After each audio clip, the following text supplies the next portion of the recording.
नमस्कार। सहारा का Q stock जो एक ऐसे समय में आया था कि बहुत सारे आरोप प्रत्यारोप उस समय लगे थे कि कन्वर्जन हुआ, नया कुछ उसमें इन्वेस्ट भी कराया गया था।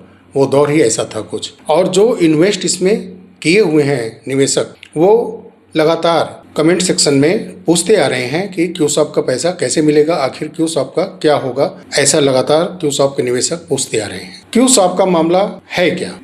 जब शिकायतें मिलनी शुरू हुई, इनका पेमेंट रुका, तब रजिस्ट्रार ऑफ कंपनीज मुंबई जांच करती हैं। एक रिपोर्ट वो 14/8/2018 को जारी करती हैं, जिसके आधार पर सिविल कोर्ट के द्वारा एक फाइनल ऑर्डर आता है 31/10/2018 को ही, जिसको कि सहारा के लोग विवादित ऑर्डर कहते हैं, जिसमें कि सहारा की 3 कंपनियां, पहला सहारा क्यूसॉप यूनिक प्रोडक्ट रेंज लिमिटेड, दूसरा सहारा क्यू गोल्ड मार्ट लिमिटेड, तीसरा सहारा हाउसिंग इन्वेस्टमेंट कॉरपोरेशन लिमिटेड। इन 3 कंपनियों की जांच उस समय रजिस्ट्रार ऑफ कंपनीज ने की थी, जिसके रिपोर्ट के आधार पर सरकार ने सहारा की जो 6 और कंपनियां हैं, जिसमें कि एमबी वैली लिमिटेड है, king NBCT developers corporation limited है, Sahara India active corporation limited है और सहारा प्राइम सिटी लिमिटेड है, Sahara India finance corporation limited है और Sahara India real estate corporation limited. तो शुरू के 3 कंपनियों के जांच के बाद सरकार को ऐसा लगा कि 6 और कंपनी की भी जांच इसमें की जाए। कोर्ट भी जो ऑर्डर पहले दी हुई थी 31/10/2018 का, उसी के आधार पर फिर ये मामला 3 महीने के जांच के साथ शुरू होता है कि 90 दिन के अंदर जो हमारी जांच एजेंसी SFIO है, सीरियस फ्रॉड इन्वेस्टिगेशन ऑफिस, जब उनको ये जांच दिया जाता है तो 90 दिन क्या काफ़ी समय निकल जाता है। फिर ये मामला सिविल कोर्ट और सरकार से अलग होते हुए पहुंच जाता है दिल्ली हाई कोर्ट के अंदर। दिल्ली हाई कोर्ट इस पर सुनवाई करती है और इसमें 2 रिट पिटीशन फाइल किए जाते हैं। जो एक रिट पिटीशन है उसका नंबर 13984/2021 है, दूसरा 171/2022 है। तो जो फर्स्ट वाला है रिट पिटीशन जो 2021 में फाइल हुआ था, उसका डिसीजन दिसंबर 13 को ऑर्डर आता है और सिविल कोर्ट हो, सरकार के द्वारा कराई जा रही जांच हो, उस पर रोक लगा दी जाती है, क्योंकि ये मामला 13 अक्टूबर 2018 से आदेशित था, ऑर्डर था उस समय का जांच का। 90 डेज के अंदर रिपोर्ट SFIO को देनी थी, लेकिन 90 डेज छोड़िए, कम से कम 3 वर्ष निकल चुके थे और जो उसमें एक्ट, कंपनी एक्ट दिए गए सहारा की तरफ से, एक्ट नंबर 212 पैराग्राफ 3, तो उस एक्ट के जरिए ये स्पष्ट हो गया था कि जो रिपोर्ट देने का समय था वो काफ़ी आगे निकल चुका है। उस आधार पर भी इसको खारिज किया जाए और उसमें जो लुकआउट नोटिस भी कुछ अधिकारियों के लिए जारी की गई थी कोर्ट के जरिए, तो उसको भी खारिज किया जाए, उस पर भी रोक लगाई जाए दिल्ली हाई कोर्ट की तरफ से। उसमें काफ़ी दलीलें दी गई थी, कई केस का उदाहरण भी कोर्ट के समक्ष रखा गया था। अंततः कोर्ट आदेश जारी करती है पहले रिट पिटीशन में 13984/2021 वाले में कि जो भी जांच सरकार अपने अंदर जांच एजेंसियों को रख करके करा रही है, उस पर रोक लगाई जाती है। लुक आउट नोटिस पर भी रोक उस समय लगा दी जाती है। जो दूसरा केस 171/2022 में रिट पिटीशन फाइल किया गया था, उसका भी जजमेंट 5 जनवरी 2022 को आता है और उसमें भी कुछ इसी तरह का ऑर्डर होता है। सारी कंपनियों के जांच पर रोक लगा दी जाती है और जो लुक आउट नोटिस कुछ अधिकारियों को, कुछ लोगों के लिए जो जारी किया गया था, उस पर भी रोक लगा दी जाती है। फिर SFIO 7 जनवरी 2022 को ही सुप्रीम कोर्ट पहुंच जाती है और केस रजिस्टर्ड हो जाता है 12 जनवरी 2022 को और वेरीफाइड फर्स्ट हियरिंग 4 फरवरी 2022 को होती है। लेकिन फिर उसमें समय मांगा जाता है सारे आर्गूमेंट कोर्ट के समक्ष रखने के लिए। उसकी सुनवाई का अगला डेट 19 मई होता है, फिर उसके बाद 20 मई, फिर 25 मई और फाइनल जजमेंट वाला दिन होता है 26 मई। 26 मई को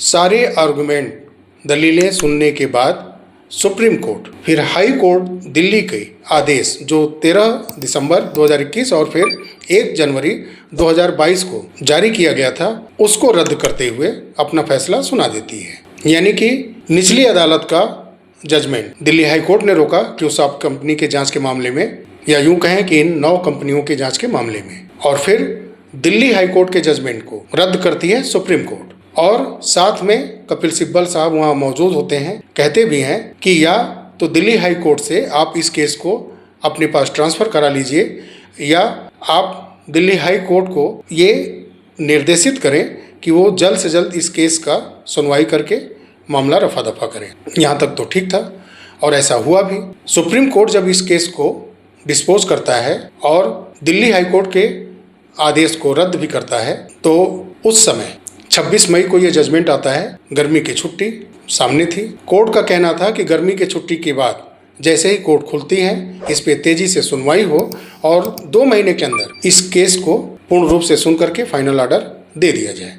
अब सोचिए कि 2022 के मई में ये ऑर्डर सुप्रीम कोर्ट की तरफ से आता है। अब बीच में कई चीज़ें हुई हैं जिसका पूरा ब्यौरा देने में बहुत लंबा वीडियो होगा, तो फाइनली जजमेंट आ जाता है कि इसको 2 महीने में जल्द से जल्द सुन करके केस को रफा दफा कर दिया जाए। और बीच में एक ऐसा आर्गुमेंट दिया गया था कि 24,000 करोड़ रुपए 2012 में, जो कंटेम्प्ट पिटीशन नंबर 412 था उस समय, वो सेबी सहारा खाते में जमा है। जब आप इस केस की पूरी स्टडी करिएगा तो आप पाइएगा कि उसमें ये 2 लाइन लिखा गया है कि 24,000 करोड़ रुपए जमा है। अब जमा है कि क्या है, अब किसी को बताने की ज़रूरत नहीं है आज के इस सोशल मीडिया के ज़माने में, कि जिसके लिए आज भी सेबी सहारा केस चल रहा है।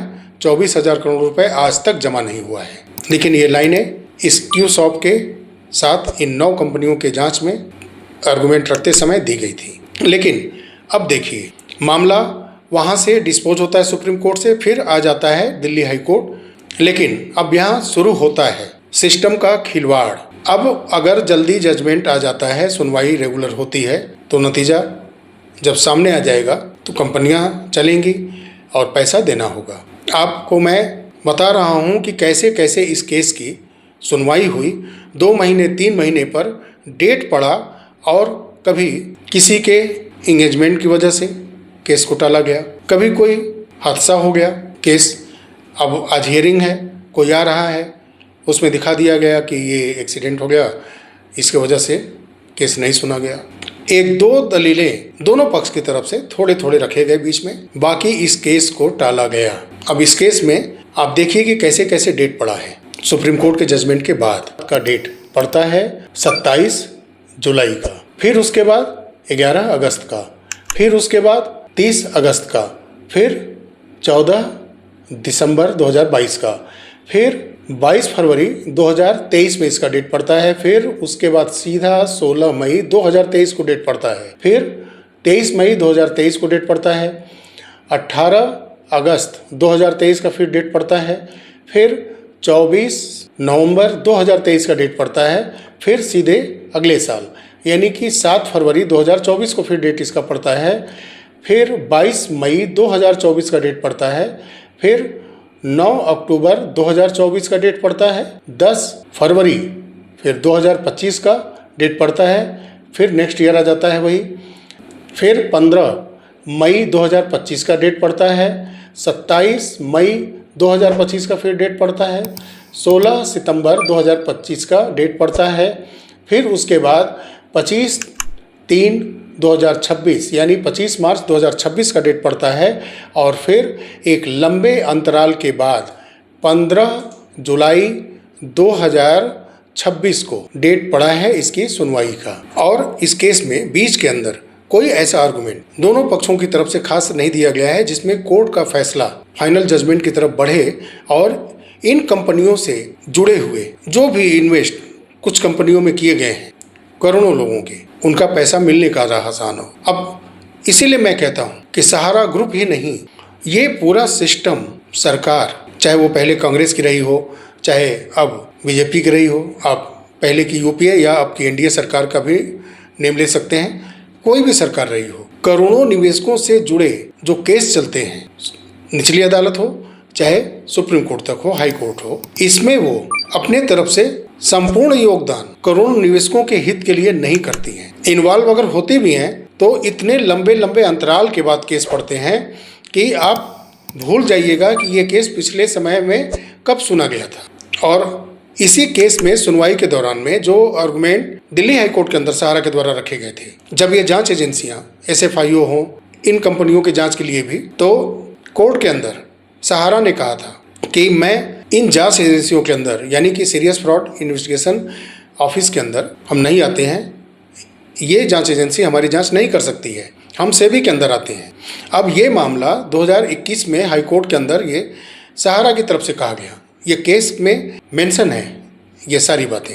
अब आप सोचिए कि 2008 से 2012 के बीच में reserve bank of India, SEBI, फिर सुप्रीम कोर्ट में ये केस जाता है। इस दौरान ये लगातार कहते थे, जब ये IPO के लिए पहुंचे थे सेबी के पास, तब ये लगातार कहते थे कि हम सेबी के दायरे में नहीं आते हैं, क्योंकि उस समय तक इनका सोसाइटीज पूरा रन कर रहा था। ये रजिस्ट्रार ऑफ कंपनीज के दायरे में आते हैं, कोऑपरेटिव रजिस्ट्रार के दायरे में आते हैं। उस समय ये कहते थे कि ये तमाम कंपनियां हमारी सेबी के दायरे में नहीं आती हैं। अब 2021-22 के सुनवाई में ये कोर्ट के अंदर दलील देते हैं कि हम इन जांच एजेंसियों के दायरे के बाहर हैं, हमारी जांच सिर्फ सेबी कर सकती है। सोचिए कितनी बड़ी बात है। और कोर्ट का रुख देखिए, क्या अगर दिल्ली हाई कोर्ट जो कि पुराने सिविल कोर्ट के आर्डर को, सरकार के जांच के जो आर्डर थे जिसका कि 90 दिन के अंदर रिपोर्ट देना था, समय सीमा खत्म हो चुकी थी, तो दिल्ली हाई कोर्ट रोक लगाने की बजाय क्या एक बार नहीं कह सकती थी कि इन सारी कंपनियों की जांच, जिसकी जांच SFIO कर सकती है वो करे, अन्य जांच एजेंसियां करें, या जिसकी जांच सेबी कर सकती है एक बार फिर से सेबी जांच करे, उसके बाद हम कोर्ट का फैसला सुनाएंगे। जब इन दोनों जांच एजेंसियों की एक समय सीमा निर्धारित की जाती, ताकि ये स्पष्ट होता कि निवेशकों के मन में भी ये बातें आती कि दिल्ली हाई कोर्ट ने इतना समय दिया है, इसके बीच में सेबी और SFIO ये सारे मिल करके जांच करें और एक रिपोर्ट हाई कोर्ट के अंदर दें, ताकि सबकी मंशा स्पष्ट हो सके कि सहारा क्या छुपा रही है, क्या बता रही है, सरकार क्या छुपा रही है, क्या बता रही है, ये चीज़ें स्पष्ट होती। लेकिन ऐसा ना करते हुए सीधे जजमेंट आता है दिल्ली हाई कोर्ट का, मामला फिर सुप्रीम कोर्ट में आपको हमने बता ही दिया है। लेकिन उसके बाद का सिस्टम भी आप जान ही गए हैं कि कैसे इस केस को टाला जा रहा है। अब इसमें क्या बचा है, अगर सुप्रीम कोर्ट हाई कोर्ट के फैसले को रद्द करती है तो हमारी जांच एजेंसी, हमारी सरकार अब तक क्या कर रही है, और सहारा क्यूसॉप से होते हुए इन 9 कंपनियों के जांच के दायरे में जो आई थी, उनके एवज में अब उनका क्या दिल्ली हाई कोर्ट के अंदर कहना है। 2 महीने के अंदर केस को सॉल्व करना था सुप्रीम कोर्ट के कहे हिसाब से, तो 2 महीने छोड़िए, ये 2022 निकल गया, 23 निकल गया, 24 निकल गया, 25 निकल गया, 26 भी आधा निकल गया, लगभग चौथा साल हो गया ये। अब क्या कहा जाए, contempt of court supreme court का हो रहा है कि नहीं। लेकिन बड़े लोग, बड़े एडवोकेट, बड़े जज लोग इन चीज़ों को नहीं मानेंगे। एक आम आदमी, एक आम निवेशक अगर एक एप्लीकेशन लेकर के जाएगा कोर्ट में तो उसको सुना ही नहीं जाएगा, उसको तो भगा दिया जाएगा। अगर किसी अच्छे एडवोकेट के साथ अगर वो नहीं है तो वो अपनी फरियाद वहाँ नहीं दे सकता। एक थानेदार के पास जाएगा, अरे छोड़ो ये सब कब कब बंद हो चुका है, कहाँ पैसा मिल रहा है, तुम्हारा पैसा फालतू खर्च होगा, समझाएगा, नहीं तो फिर डांट के भगाएगा, नहीं तो फिर पैसे की डिमांड होगी कि चलो दो, तो फिर मैं केस रजिस्टर करता हूँ। मामला कोर्ट में जाएगा तो कोर्ट में तो कल के वीडियो में मैंने आपको बताया ही है कि कोर्ट के अंदर क्या होता है। तो ये है क्यूसॉप से जुड़ी हुई और साथ में 8 और कंपनियों की सच्चाई। तो ये सहारा का कारस्तानी है, इस सिस्टम की कारस्तानी है। हमारे न्यायालय के अंदर बैठे देश के गरीबों के लिए, देश के लोगों के लिए जो न्याय देते हैं, ज़्यादा से ज़्यादा कहा जाता है कि गरीबों को न्याय कहीं न मिले, न्यायालय ज़रूर देती है। किसी अपराधी का, कोई अगर अपराध का शिकार हो गया है, चाहे वो आर्थिक अपराधी क्यों न हो, उसका भी रास्ता न्यायालय तक पहुंच के खत्म हो जाता है, वहां न्यायालय उसको न्याय देता है। लेकिन सहारा ग्रुप या तमाम ऐसी फाइनेंशियल कंपनियों के द्वारा जो आर्थिक अपराध किए गए करोड़ों निवेशकों के साथ न्यायालय तक पहुंच जरूर रहे हैं, लेकिन पेमेंट का रास्ता स्पष्ट, निष्पक्ष, क्लियर नहीं हो रहा है। आंख बंद करके लाइसेंस देना, कंपनी लूट करके भागेगी, हिस्सेदारी बांटेगी, केस वर्षों चलते रहेंगे, मामला धीरे धीरे सभी लोग भूल जाएंगे या ख़त्म हो जाएंगे, दुनिया से चले जाएंगे, मामला खत्म। तो लाइसेंस दे और फिर अपना हक का कमीशन ले, मामला चलता रहेगा। यही सिस्टम है, यही क्यूसॉप की भी सच्चाई है। अभी आने वाले समय में क्या होता है, क्या खुल करके सहारा या सरकार इस मामले में करती है। हमारी SFIO जो है, कहने को तो वो सीरियस फ्रॉड इन्वेस्टिगेशन करने वाले लोग हैं, लेकिन 2018 से 2026 आ गया, 90 डेज के अंदर फर्स्ट टाइम में उनको रिपोर्ट देनी थी और धीरे धीरे लगभग 9 साल हो गए। चलिए साथियों, ये था सहारा क्यूसॉप से जुड़ी कुछ सच्चाइयाँ, जिसके लिए अभी इंतजार करना होगा इस केस के फाइनल ऑर्डर आने का भी। मिलते हैं अगले वीडियो में एक नए अपडेट के साथ। तब तक के लिए नमस्कार। जय हिंद, जय भारत, वंदे मातरम।